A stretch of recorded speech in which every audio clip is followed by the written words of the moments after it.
bangun persatuan dan kesatuan soft di tengah perselisihan umat. Kenapa? Musuh-musuh Islam tidak senang umat ini bersatu. Gak akan senang. Di Indonesia saja, biayanya untuk memecah belah kaum muslimin di Indonesia sekarang ini berapa biayanya? 20 triliun. 20 triliun. 1,5 triliun sudah diterima DP-nya, ya kan? DP-nya kan sudah diterima 1,5 triliun.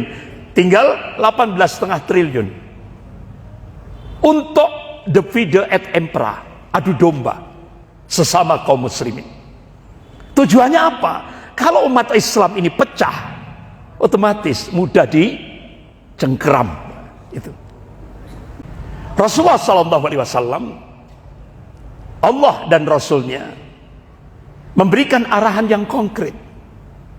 Jadikan generasi kita, artinya apa? Bangun regenerasi umat, seperti yang termaktub dalam surah Al-Maidah ayat 54. Yang digambarkan oleh Allah Subhanahu wa taala karakternya yang pertama, yuhibbuhum wa yuhibbuna. Mereka mencintai Allah dan mereka dicintai oleh Allah Subhanahu wa taala.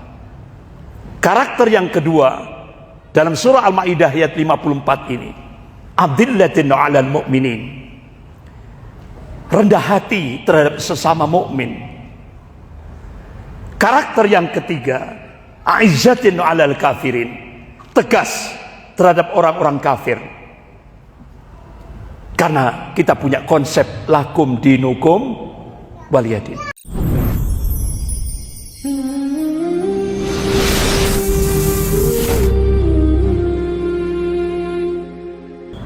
Innal hamdalillah nahmaduhu wa nasta'inuhu wa nastaghfiruh wa na'udzu billahi min shururi anfusina wa min sayyiati a'malina. May yahdihillahu fala mudilla lahu wa may yudlil fala hadiya lahu. Asyhadu an la ilaha illallah wahdahu la syarika lah wa asyhadu anna Muhammadan abduhu wa rasuluh. Ya ayyuhalladzina amanu taqullaha haqqa tuqatih wa la tamutunna illa wa antum muslimun. Ya ayyuhan nasu taqu rabbakum alladzi khalaqakum min nafsin wahidah wa khalaqa minha zawjaha wa batha minhuma rijalan katsiran wa nisaa'a wattaqullaha alladzi tas'aluna bihi wal arham innallaha kana 'alaikum raqiba.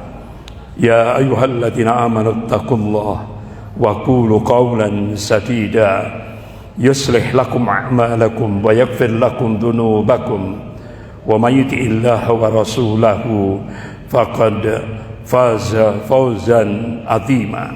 Amma ba'd. Fa inna asdaqal hadits kitabullah wa khairul hadi hadi Muhammadin sallallahu alaihi wasallam wa syarrul umur muhdatsatuha wa kullu muhdatsatin bid'ah wa kullu bid'atin dhalalah wa kullu dhalalatin finnar. Ma'asyiral muslimin rahimakumullah, kita melanjutkan bahasan kita pada Jumat yang lalu tentang bagaimana dua negara adidaya yaitu Cina dan Amerika melakukan pengrusakan terhadap generasi, lebih khusus generasi Islam di Indonesia secara terstruktur, sistematis dan masif sekali. Kita sudah membahas bagaimana realitas di lapangan. Sekarang titik klimaksnya, apa kira-kira solusinya menurut Al-Quran dan As-Sunnah? Rasulullah SAW mengingatkan kepada umatnya. Qala Rasulullah SAW, taraktu fikum syai'aini lan tatilu ba'dahuma kitabullah wa sunnatun nabi. Aku tinggalkan dua perkara, kalian tidak akan sesat selama kalian berpegang pada dua perkara itu, kitabullah wa sunnatun nabi, Al-Quran dan sunnah nabi. insya Allah dijamin selamat fid dunya wal akhirah. Bapak-bapak, ibu-ibu yang dirahmati Allah, apa action kita yang bisa kita perbuat untuk menghadapi sebuah gerakan pengerusakan generasi Islam di Indonesia ini yang kita lihat sudah benar-benar terstruktur, sistematis dan masif sekali? Apa yang bisa kita perbuat? Yang pertama, bangun kuatul ummah, kekuatan umat. Ini solusi yang diberikan oleh Allah dan Rasulnya, solusi menurut Al-Quran dan As-Sunnah. Yang pertama, masalah yang sangat fundamental sekali. Ayo kembalikan akidah al-wala wal bara dalam kehidupan kaum muslimin, lebih khusus di Indonesia. Rasulullah bersabda, qala Rasulullah sallallahu alaihi wasallam, "Authaqu ural iman al-hub fillah wal bughdhu fillah." Tali ikatan iman yang paling kuat itu, kata Rasulullah, al-hub fillah wal bughdhu fillah. Cinta karena Allah dan benci juga karena Allah. Itu yang sering kita sebut dengan al-wala wal bara. Ya. Apa sih al-wala? Kalau dalam aspek lughah bahasa, al-wala itu kata masdar dari waliyah. Ya.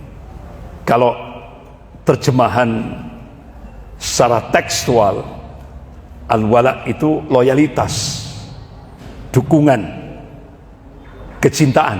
Nah, itu. Ya. Kemudian al-bara itu kata masdar dari bara'ah, putus. Sebagaimana Allah tegaskan dalam surah At-Taubah ayat 1 ini. Semua surah diawali dengan basmalah kecuali surah At-Taubah tanpa basmalah, langsung bara'atu minallahi wa rasulih, pernyataan langsung dari Allah dan Rasulnya, putus dengan orang-orang kafir dan orang-orang musyrik. Ini, bapak-bapak, ibu-ibu yang dimuliakan Allah, apa wilayahnya al-wala? Wilayahnya al-wala itu apa-apa yang dicintai oleh Allah dan Rasulnya, kita wajib mencintainya dalam 4 aspek: ucapan, perbuatan, i'tiqad, dan atau keyakinan. Yang keempat, orangnya. Gitu. Jadi apa-apa yang dicintai oleh Allah dan Rasulnya, kita wajib mencintainya. Kemudian wilayahnya al-bara itu apa-apa yang dibenci oleh Allah dan Rasulnya, kita wajib membencinya dalam 4 aspek: ucapan, perbuatan, i'tiqad atau keyakinan, dan orangnya. Gitu. Karena apa? Bapak-bapak, ibu yang dirahmati Allah, ini masalah yang sangat fundamental sekali dalam hidup dan kehidupan kita. Karena tali ikatan iman yang paling kuat itu, kata Rasulullah, authaqu ural iman al-hub fillah wa bughdhu fillah. Tali ikatan iman yang paling kuat itu cinta karena Allah, benci juga karena Allah.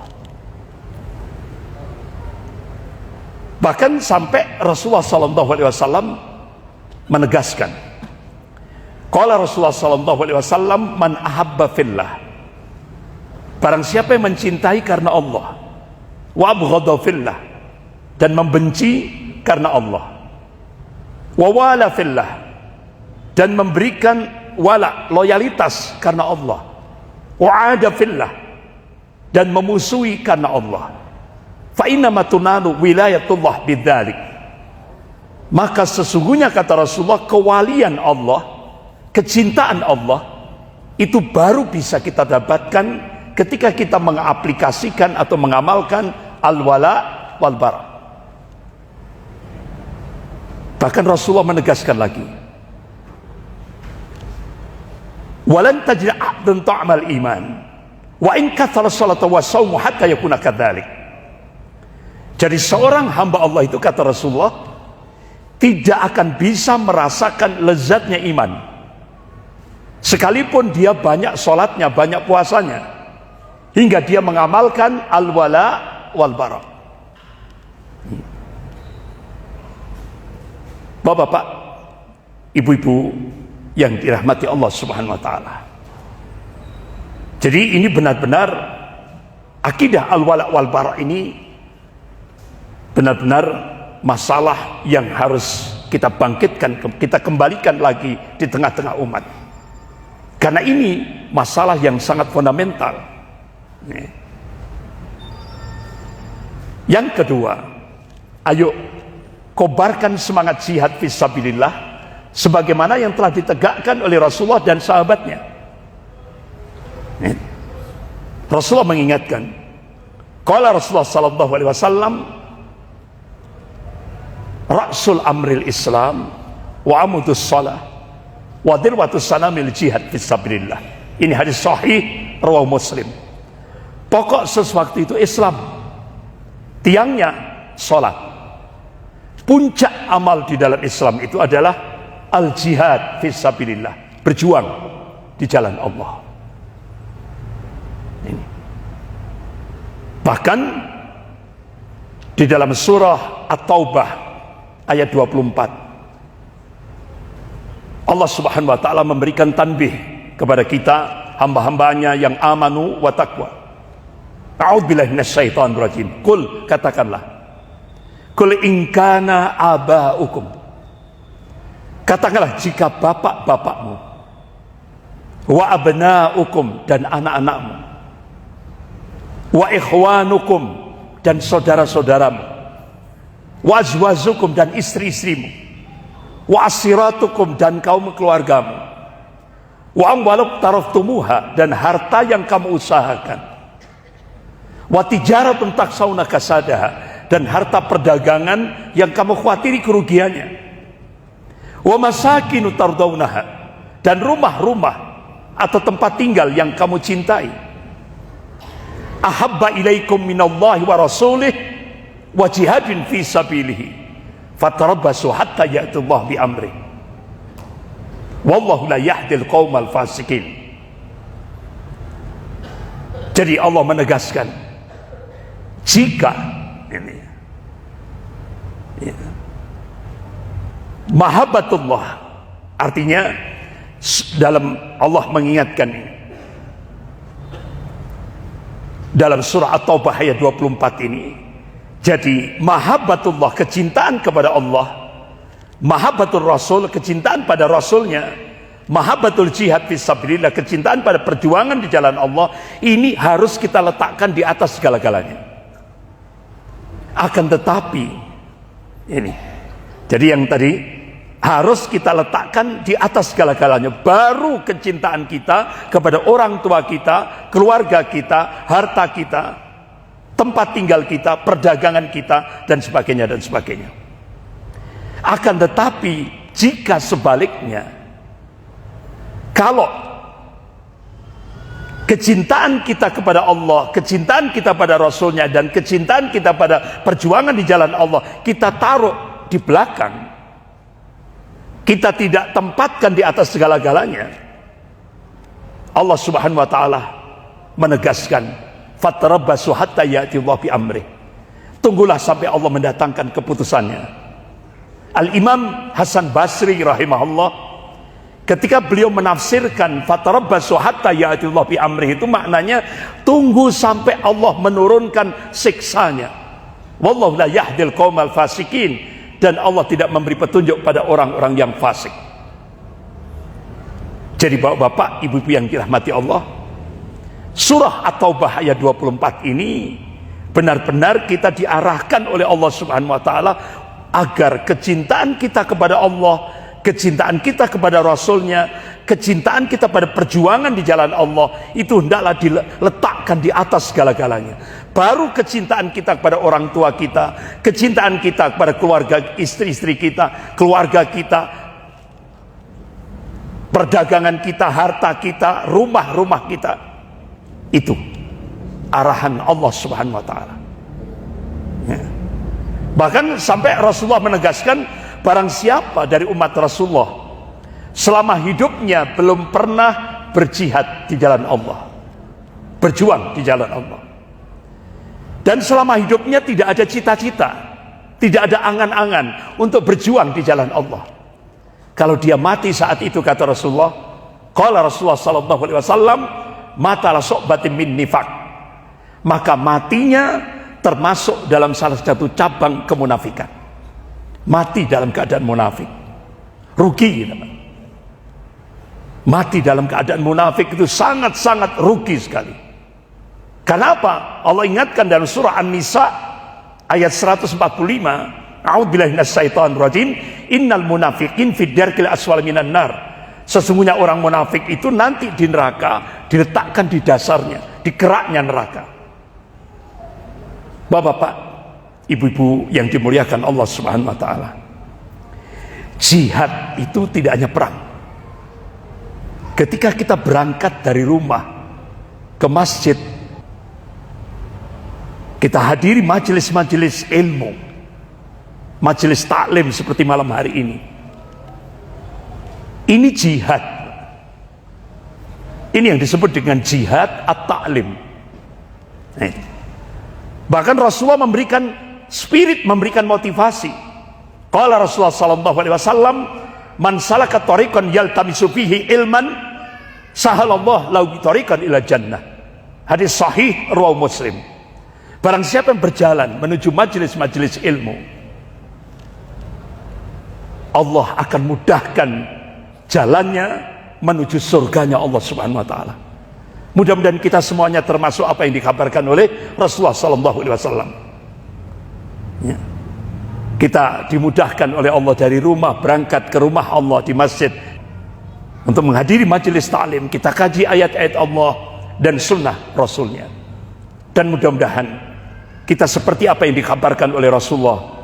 Insya Allah nanti di yaumil akhir kita dimudahkan oleh Allah untuk menuju surganya Allah Subhanahu wa taala. Amin ya rabbal alamin. Yang ketiga, lakukan i'dad, persiapan, baik ma'nawiyah, ya. Jadi baik ma'nawiyah, baik fisik maupun non fisik, madiyah maupun ma'nawiyah, fisik maupun non fisik. Itu i'dad. Karena ini perintah dari Rasulullah sallallahu alaihi wasallam, perintah dari Allah dan Rasulnya. Wa'iddul lahum mastata'tum min quwwah. Surah Al-Anfal ini. Ini perintah dari Allah. Wa'iddul lahum mastata'tum min quwwah. Siapkan. Ini. Kita disuruh siap. Ini perintahnya Allah. I'dad. Baik madiyah maupun ma'nawiyah, fisik maupun non fisik. Seperti yang dilakukan oleh Rasulullah dan sahabatnya di tengah-tengah lemahnya kaum muslimin saat ini. Siap persiapan, baik fisik maupun non fisik. Karena tantangan kita ke depan berat. Apalagi kita hidup di periodisasi sejarah yang keempat, di mana di dalamnya dipenuhi dengan fitnah-fitnah akhir zaman. Yang keempat, bangun persatuan dan kesatuan shaf di tengah perselisihan umat. Kenapa? Musuh-musuh Islam tidak senang umat ini bersatu. Gak akan senang. Di Indonesia saja, biayanya untuk memecah belah kaum muslimin di Indonesia sekarang ini berapa biayanya? 20 triliun. 20 triliun. 1,5 triliun sudah diterima DP-nya, ya kan? DP-nya kan sudah diterima 1,5 triliun. Tinggal 18,5 triliun. Untuk divide et impera, adu domba sesama kaum muslimin. Tujuannya apa? Kalau umat Islam ini pecah, otomatis mudah dicengkeram. Itu. Makanya ayo bangun persatuan dan kesatuan shaf di tengah perselisihan umat. Masalah-masalah furu', masalah-masalah khilafiyah, tanggalkan. Ya kan? Kalau sudah masalah furu', kita harus tasammuh, saling menghormati.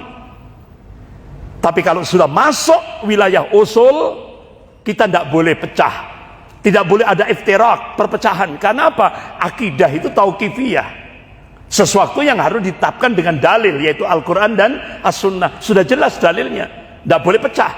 Nah itu. Sampai Allah memberikan arahan yang konkret itu dalam surah Al-Imran ayat 100 berapa? 104 gitu ya.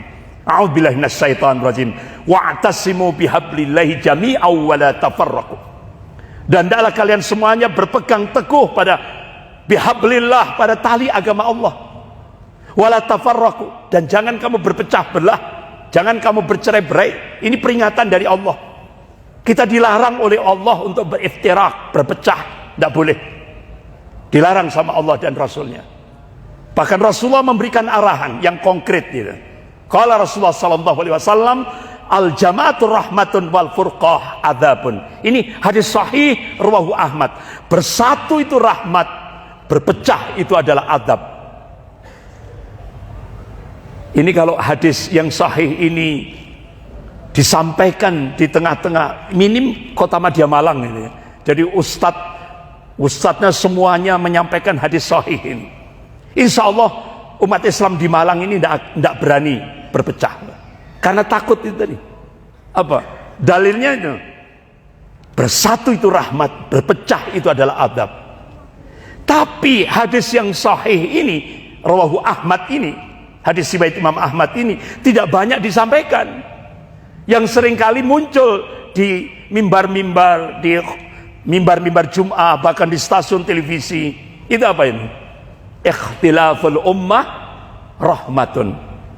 Perbedaan di tengah umat rahmat. Ya kan? Itu sering kita dengar kan? Sampai akhirnya Bapak Ibu yang dirahmati Allah, dianggap itu hadis.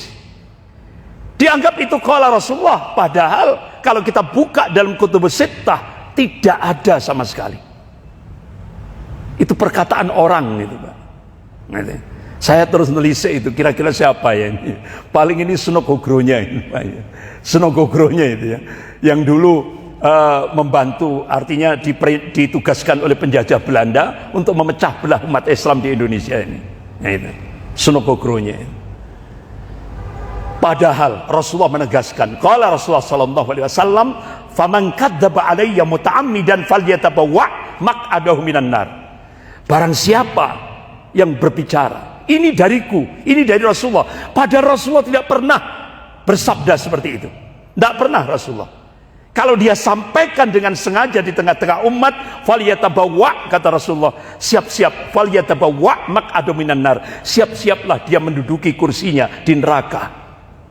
Jadi nggak boleh sembarangan kita menyampaikan hadis tanpa ilmu. Alhamdulillah Bapak Ibu yang dirahmati Allah, sekarang kita dimudahkan oleh ulama-ulama hadis, di antaranya Syekh Muhammad Nasiruddin Albani rahimahullah. Kita sekarang mudah sekali, beliau ringkas, artinya beliau kumpulkan hadis-hadis sahih dalam kutubus sittah, dikumpulkan dalam kitab silsilah hadis sahih. Bahkan beliau kumpulkan hadis-hadis yang dhaif wal maudhu'. Jadi silsilah hadis dhaif wal maudhu', hadis-hadis yang lemah dan palsu, sehingga akhirnya kita terselamatkan ya, dari hal-hal yang artinya yang menyelisihi adinul haq ini. Kita dimudahkan oleh ulama-ulama ahlus sunnah ya kan? Sehingga akhirnya coba tidak ketemu itu ya kan? Yang ikhtilaful ummah rahmatun itu tidak pernah Rasulullah bersabda seperti itu. Yang ada itu yang hadisnya sahih, qala Rasulullah sallallahu alaihi wasallam, al jama'atur rahmatun wal furqah adzabun. Ini hadis sahih rawu Ahmad. Bersatu itu rahmat, berpecah itu adalah adab. Bahkan Allah tegaskan dalam surah Ar-Rum ayat 32 sampai 33 ini. A'udzubillahi minasyaitonir rajim. Wa la takunu minal musyrikin. Dan jangan kamu seperti orang-orang musyrik. Siapa mereka? Kata Allah, minal ladzina faraqu dinahum wa kanu syi'a kullu hizbin bima ladaihim farihun. Yaitu orang-orang yang memecah belah agama Allah ini.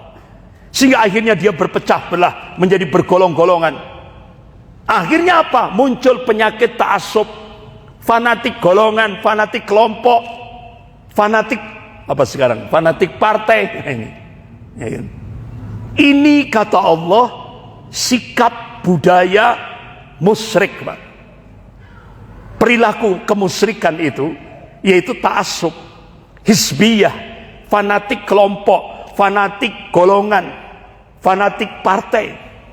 Sampai Rasulullah mengingatkan, barang siapa yang semangatnya bangkit bukan karena Allah, tapi karena ta'assub hizbiyah, fanatik kelompok, fanatik golongan, fanatik ini tadi partai, kalau dia mati saat itu, kata Rasulullah, mati dalam keadaan jahiliyah.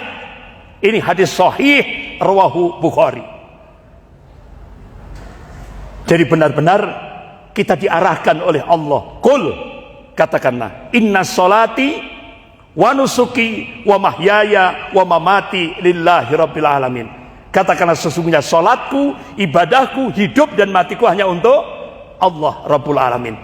Jadi jumhur ulama ahlus sunnah itu sepakat, apapun jenis amal ibadahnya, kalau tidak berlandaskan pada inna sholati wa nusuki wa mahyaya wa mamati lillahi rabbil alamin, tidak sah ibadahnya. Itu tidak ada ikhtilaf di kalangan ulama-ulama ahlus sunnah.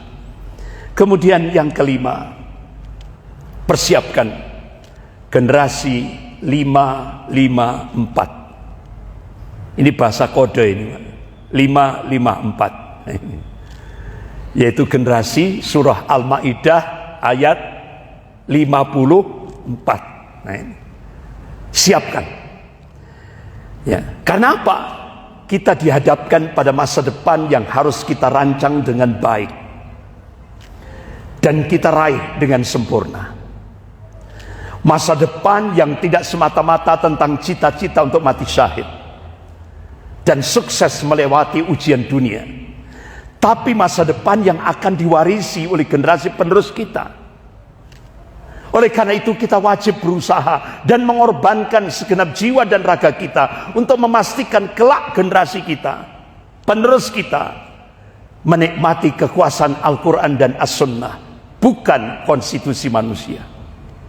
Ini, Pak. Rasulullah SAW, Allah dan Rasulnya memberikan arahan yang konkret.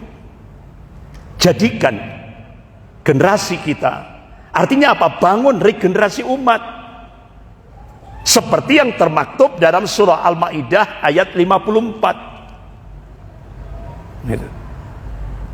Yang digambarkan oleh Allah Subhanahu wa taala, karakternya yang pertama, yuhibbuhum wa yuhibbuna.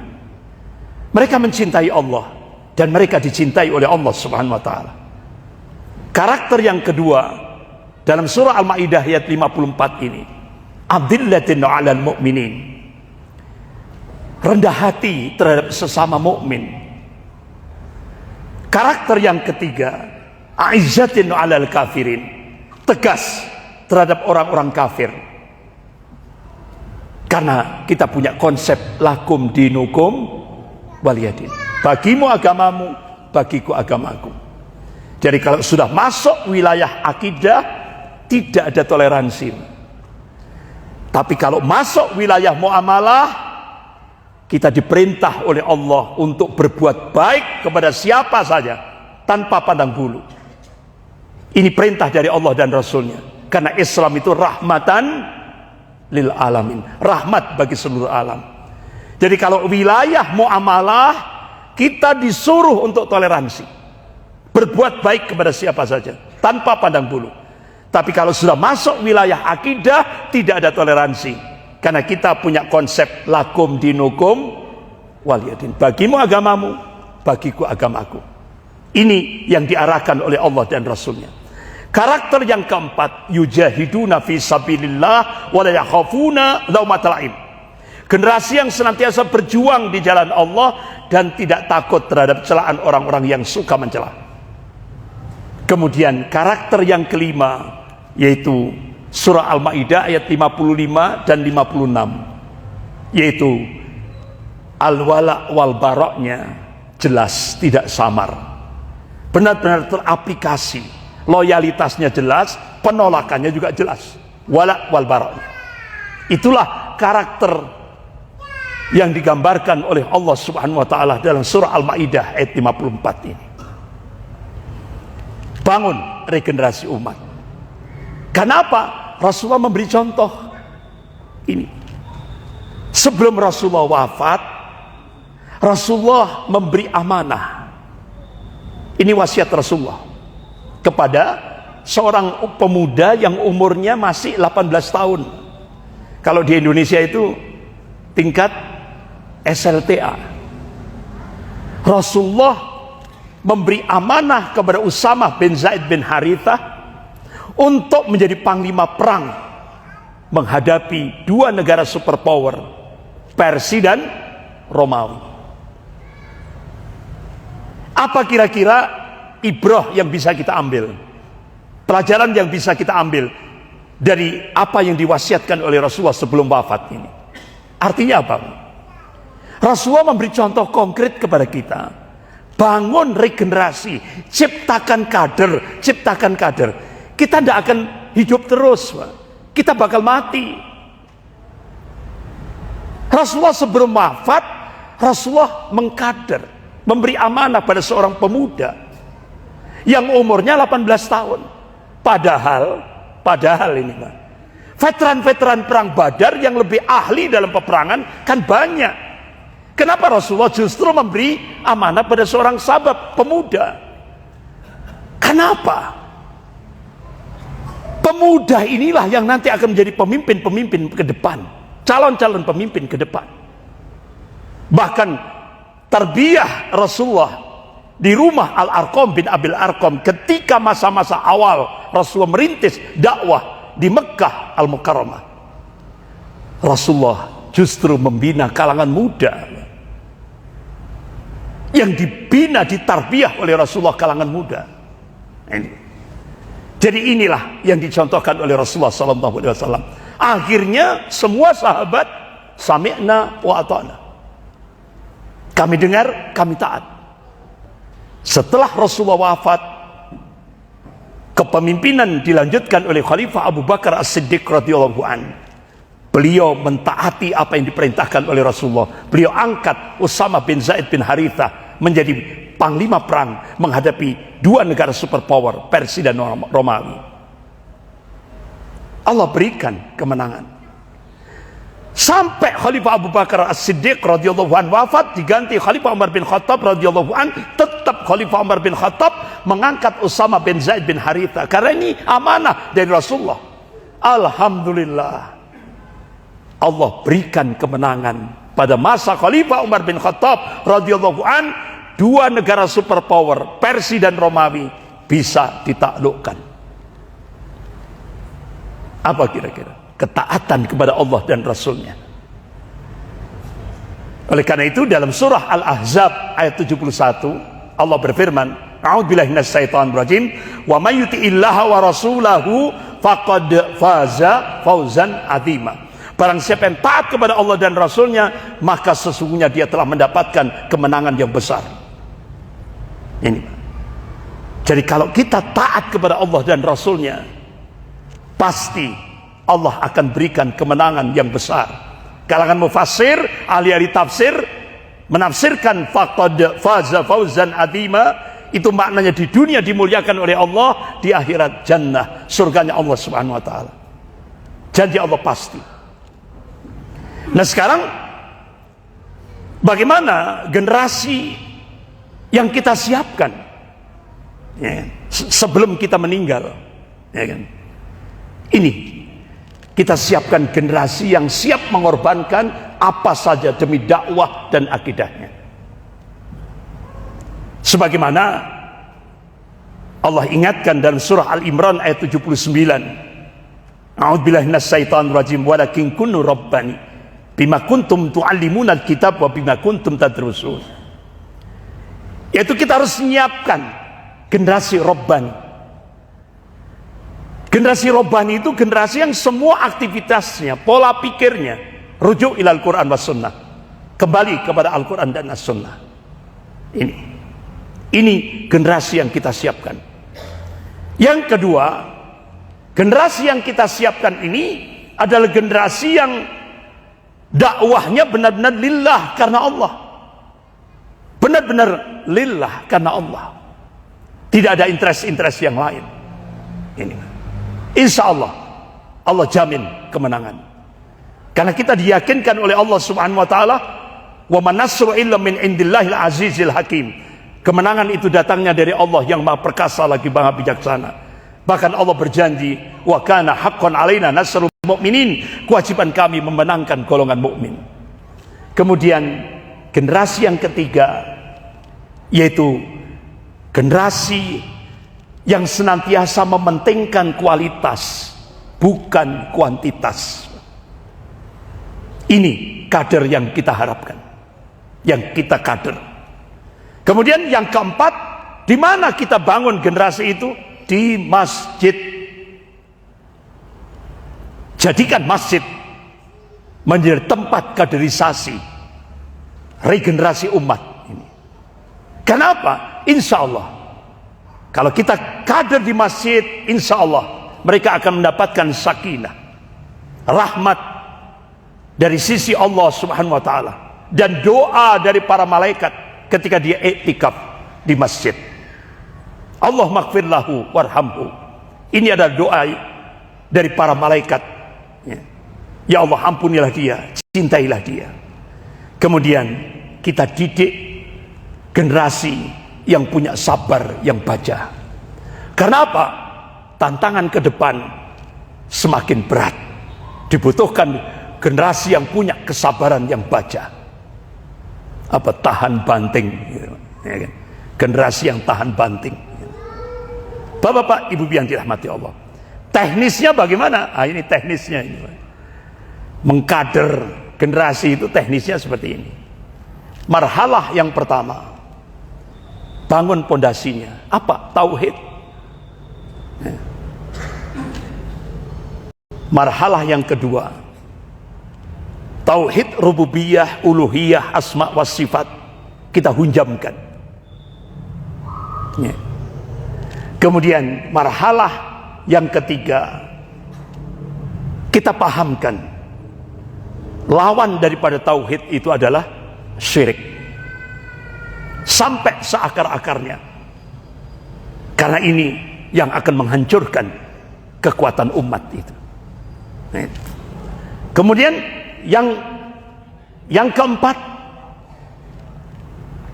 kita tanamkan kepada kader-kader kita kufur kepada tauhid, sebagaimana Allah ingatkan dalam surah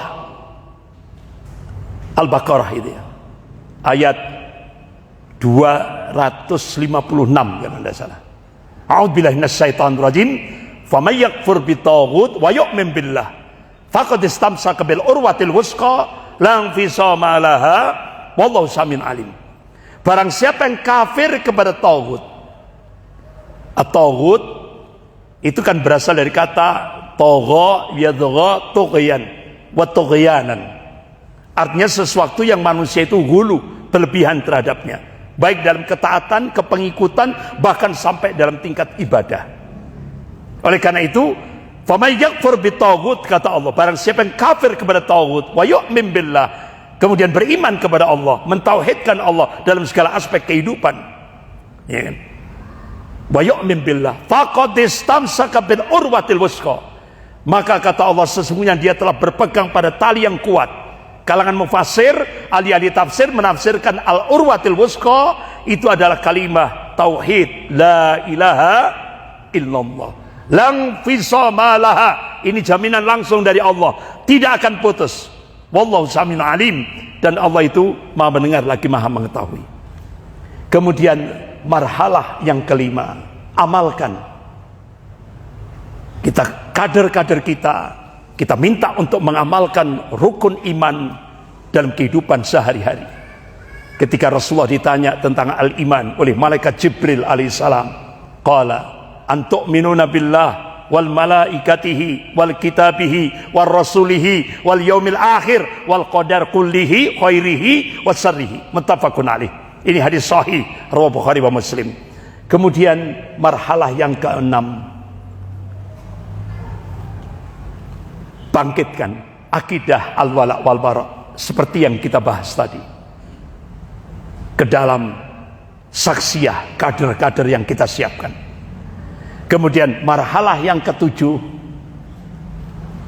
aizzatin alal kafirin, tegas terhadap orang-orang kafir dalam aspek akidah ya. Karena apa?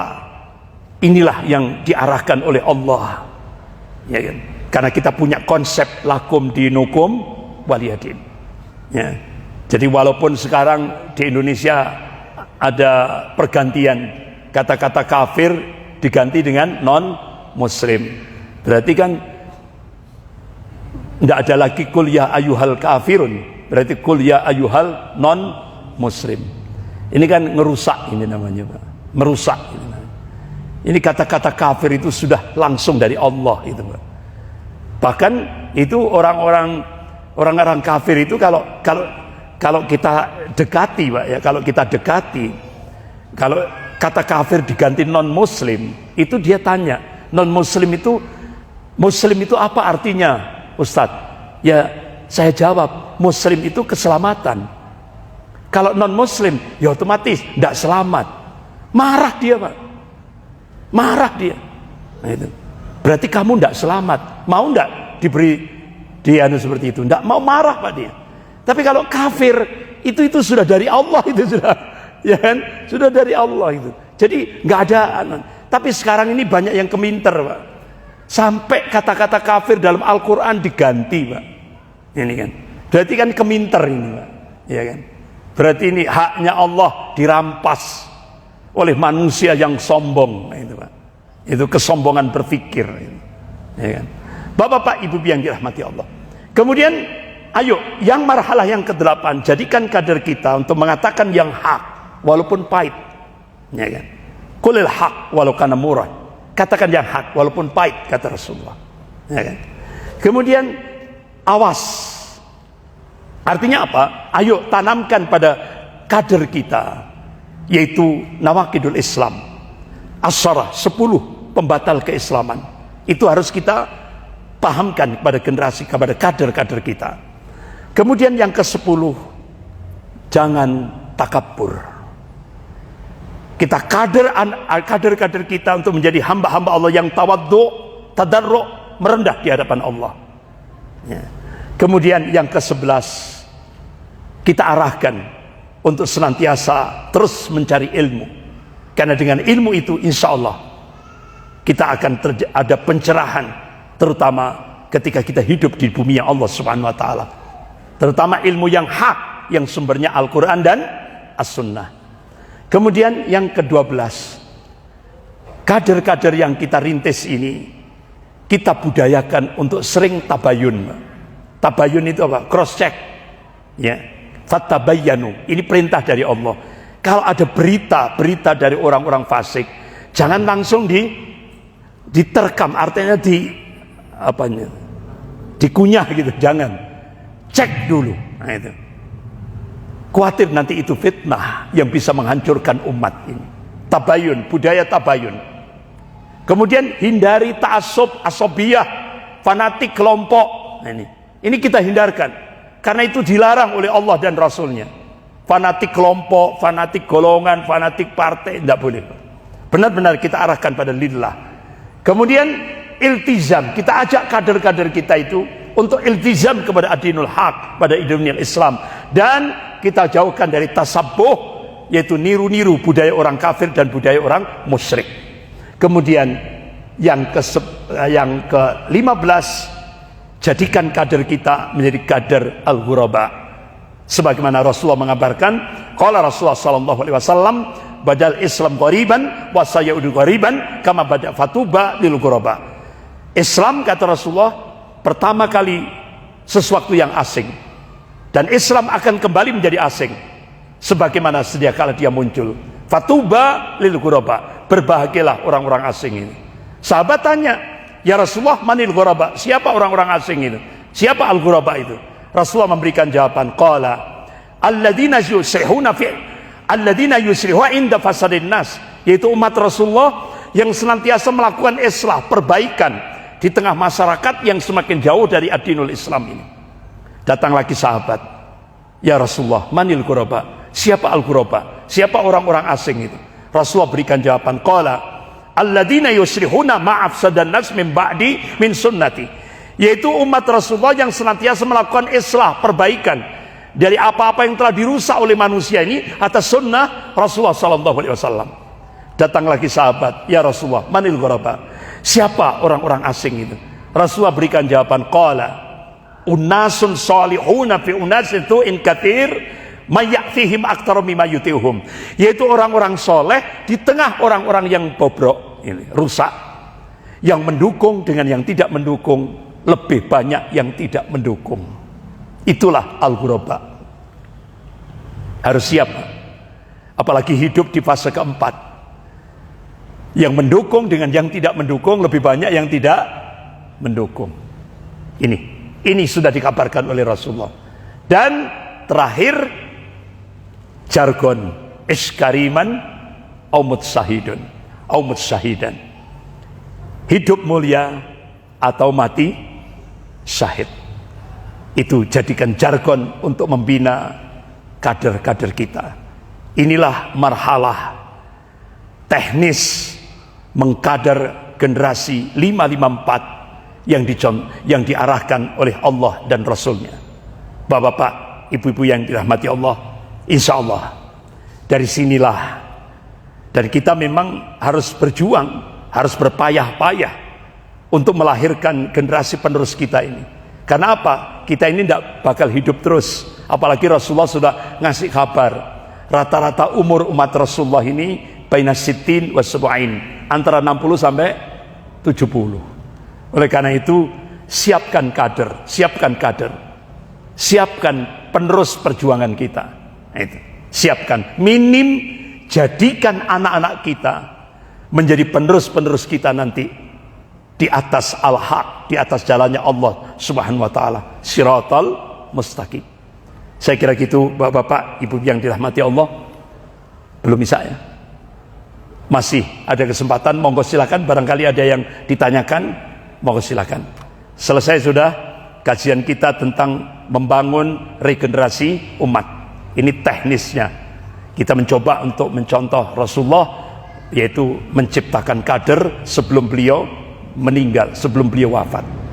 Inilah kader yang diarahkan oleh Allah dan Rasulnya. Monggo silakan, barangkali ada pertanyaan apa saja, nggak sesuai konteks tidak apa-apa, monggo silakan.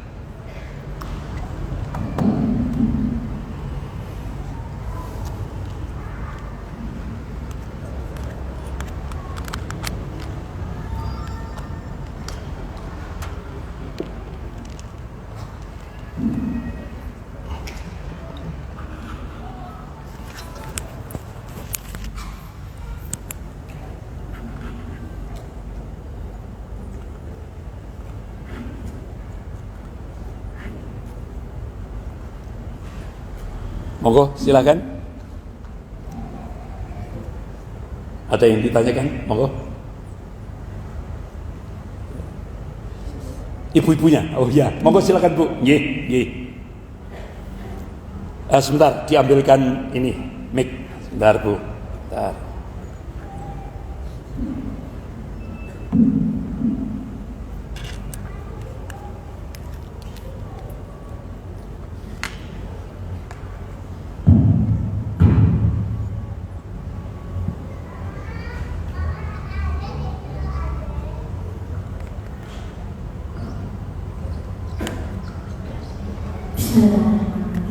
Terima kasih Ustaz atas kesempatannya. Yang ingin saya tanyakan, kami sebagai orang tua yang mempunyai anak, berarti kan harus menyiapkan generasi itu. Kalau misalnya sekolah, di sekolah kan yang kita pilih